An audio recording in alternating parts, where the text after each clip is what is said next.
Hello दोस्तों, अभ्यास दुनिया में आप सभी का स्वागत है। दोस्तों, आज हम बात करते हैं बजट की। बजट 2024-25। हमारे संविधान में बजट का उल्लेख आर्टिकल 112 के तहत वार्षिक वित्तीय विवरण के नाम से किया गया है। बजट लोकसभा में पेश किया जाता है, राष्ट्रपति की पूर्वानुमति से ही पेश किया जाता है। बजट के इतिहास के बारे में बात करें तो शुरुआत 1860 में हुई थी। जेम्स विल्सन ने पहला बजट भारत में पेश किया था। पहला अंतरिम बजट लियाकत अली ने पेश किया था, जबकि पहला स्वतंत्र भारत का जो बजट है वो षणमुखम शेट्टी जी ने पेश किया था और गणतंत्र भारत का पहला बजट जॉन मथाई जी ने पेश किया था। सबसे ज़्यादा बार मोरारजी देसाई के नाम यह रिकॉर्ड है, 10 बार उन्होंने पेश किया था और निर्मला सीतारमण जी ने अपना लगातार 8वां बजट पेश किया है। पहली महिला जिन्होंने बजट पेश किया श्रीमती इंदिरा गांधी थी और 2020 में सबसे लंबा बजट निर्मला सीतारमण जी ने पेश किया है। इस बार बजट की थीम है विकसित भारत। 1 फरवरी 2025 को विकसित भारत के लक्ष्य के साथ 6 लक्ष्य निर्धारित किए गए हैं हमारे बजट में। गरीबी से मुक्ति जो SDG 1 जीरो पॉवर्टी जिसमें है वो हमारा लक्ष्य है। नंबर 2 100% अच्छे स्तर की स्कूली शिक्षा SDG नंबर 4 है। बेहतरीन सस्ती और सर्वसुलभ स्वास्थ्य सेवाएं SDG नंबर 3 है। 100% कुशल कामगार के साथ सार्थक रोजगार, इसमें ध्यान रखना है 100% स्किल डेवलपमेंट है। आर्थिक गतिविधियों में 70% महिलाओं की भागीदारी और food basket of the world Bharat को बनाना है। ये लक्ष्य है हमारे। इनके लिए हमें कराधान में सुधार करना पड़ेगा, विद्युत क्षेत्र में, शहरी विकास में, खनन, वित्तीय क्षेत्र और विनियामक सुधारों में हमें सुधार करना पड़ेगा। ये विकास की यात्रा के 4 इंजन हैं: कृषि, MSME, निवेश और निर्यात। और इस इंजन मतलब ये विकास की यात्रा की जो गाड़ी है इसमें ईंधन सुधार का है और हमारी प्रेरणा समावेशिता है और हमारा गंतव्य विकसित भारत है। मतलब हमें एक विकसित भारत पर पहुंचना है तो हमें सुधार करने होंगे, हमें समावेशिता करनी होगी और अपने लक्ष्यों को पूरा करना होगा। बात करते हैं पहले इंजन की। पहला इंजन कृषि है। प्रधानमंत्री कृषि धन धान्य योजना शुरू की गई। केंद्र और राज्य इसमें शामिल है और आकांक्षी जिला कार्यक्रम से इसकी प्रेरणा मिली है। 100 जिले इसमें शामिल हैं और 1.7 करोड़ किसान इससे लाभान्वित होंगे। आपको ये आंकड़ा याद रखना है, 100 जिले और 1.7 करोड़ किसान। ग्रामीण संपन्नता और कौशल विकास, 100 विकासशील कृषि जिले इसमें शामिल हैं। दलहनों में आत्मनिर्भरता 6 वर्ष का मिशन है और 3 दालें तूर, मसूर और अरहर इसमें शामिल है। सब्जियों व फल के लिए व्यापक कार्यक्रम, मोटे अनाज। बिहार में मखाना बोर्ड की स्थापना की गई। हल्दी बोर्ड निजामाबाद में स्थापित किया गया। उच्च पैदावार वाले बीज मिशन, राष्ट्रीय बीज मिशन, 100 से अधिक किस्में इसमें शामिल की गई हैं। कपास 5 वर्षीय कपास का मिशन 5 वर्षीय है। 5F प्रोग्राम है इसमें। किसान क्रेडिट कार्ड की सीमा में वृद्धि की गई है, 3 लाख से 5 लाख कर दी गई है। असम के नामरूप में यूरिया संयंत्र की स्थापना की गई है। 12.7 लाख मीट्रिक टन इसकी क्षमता होगी।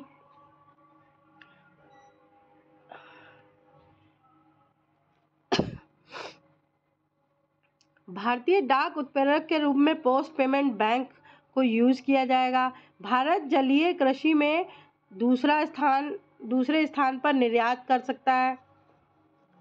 दूसरा इंजन MSME है। MSME में की परिभाषा बदल दी गई है।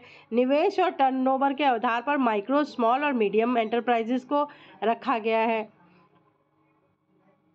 निवेश के आधार पर 2.5, 25 और 125 और इधर टर्नओवर के आधार पर 10, 5, 100 और 500। उद्यम पोर्टल लॉन्च किया गया है। क्रेडिट कार्ड की सीमा 5 लाख से बढ़ाकर 10 लाख की गई है MSME के लिए। 5 लाख महिला SC/ST को 5 वर्ष के लिए 2 करोड़ तक का लोन दिया जाएगा। बिहार में राष्ट्रीय खाद्य प्रौद्योगिकी उद्यमिता एवं प्रबंध संस्थान की स्थापना की जाएगी।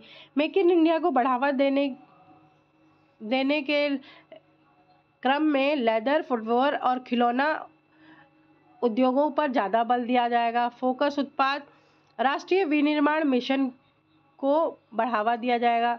तीसरा इंजन निवेश का है। अटल टिंकरिंग लैब बनाई जाएंगी नीति आयोग द्वारा। 5 वर्ष के लिए 50,000 स्टम्प पर फोकस करेंगे। ब्रॉडबैंड कनेक्टिविटी भारत नेट परियोजना द्वारा ऑप्टिकल फाइबर यूज़ करके। भारतीय भाषा पुस्तक स्कीम स्कूल और उच्चतर शिक्षा के लिए। राष्ट्रीय कौशल उत्कृष्टता केंद्र 5 बनाए जाएंगे। Make for the world.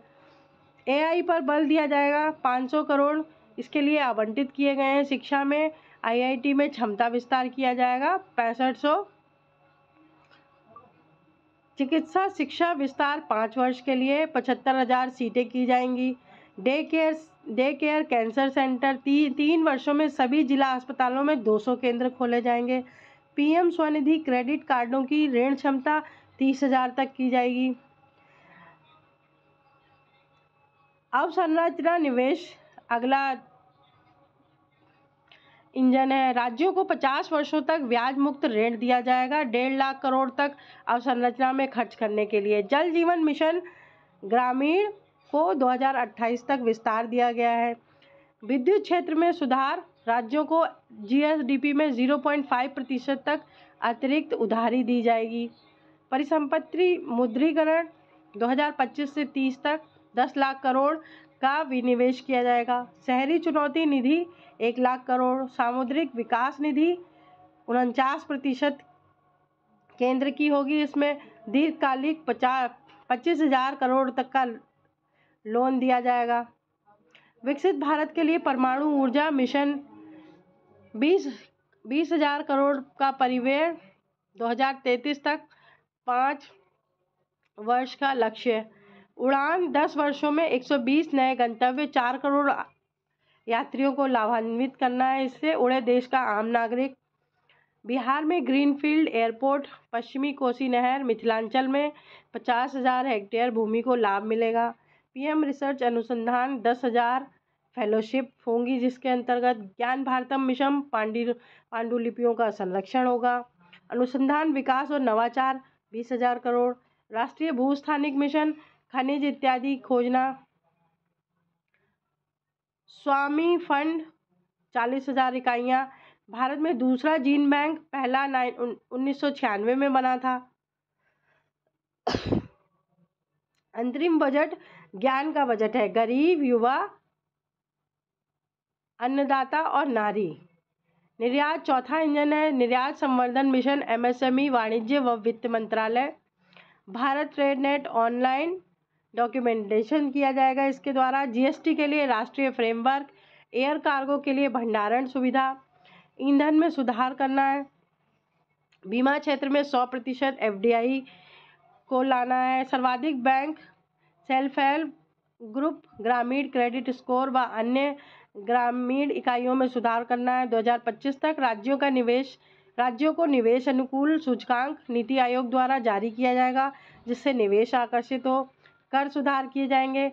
आयकर अधिनियम 1961 के तहत 12.75 लाख तक का आय कर मुक्त हो गई है और 36 जीवन रक्षक दवाइयों पर छूट मिलेगी। कर के स्लैब देख लीजिए 10, 15, 20, 25 और 30।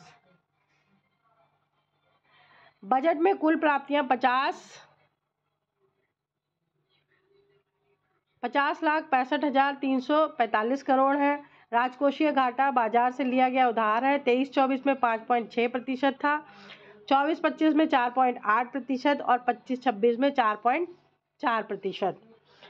राजस्व प्राप्तियां 31.3 24-25 में थी और 25-26 में 34.2 है। राजस्व प्राप्तियां बढ़ी हैं।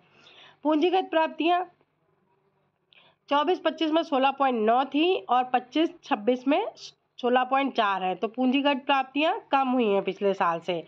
राजस्व प्राप्तियों के अनुमान में वृद्धि हुई है परंतु पूंजीगत प्राप्तियों के अनुमान में कमी हुई है। आपको स्टेटमेंट दे सकता है तो आप ध्यान रखिएगा। व्यय भी 2 तरह के होते हैं, राजस्व व्यय और पूंजीगत व्यय।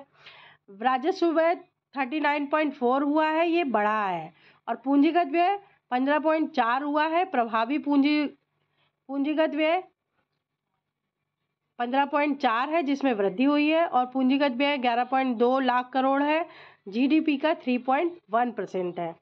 राजकोषीय घाटा 4.4%, राजस्व घाटा 1.5%, प्रभावी राजस्व घाटा 0.8%, प्राथमिक राजस्व घाटा 0.3%।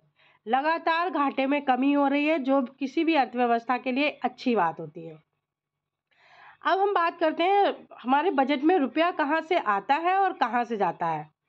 रुपया कहाँ से आता है? उधार और देनदारियों से हमारे देश में बजट में सबसे ज़्यादा पैसा आता है 24%, आयकर से 22%, जीएसटी से 18%, निगम कर से 17%, अन्य और करेत्तर प्राप्तियां 9% और केंद्रीय उत्पाद शुल्क का 5% का हिस्सा होता है।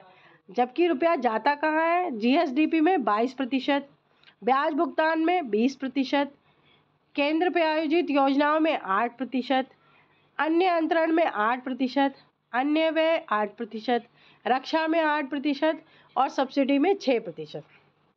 इसमें ध्यान रखने वाली बात यह है, जो जीएसडीपी का हिस्सा है वो 22% हो गया है, जबकि ब्याज हमारा कम हुआ है। पहले ब्याज में सबसे ज़्यादा जाता था, अब हमारा जीएसडीपी में सबसे ज़्यादा जाता है।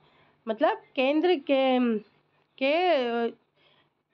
मतलब राज्य का हिस्सा जो केंद्र से मिलता है वो उसमें। प्रमुख मदों का व्यय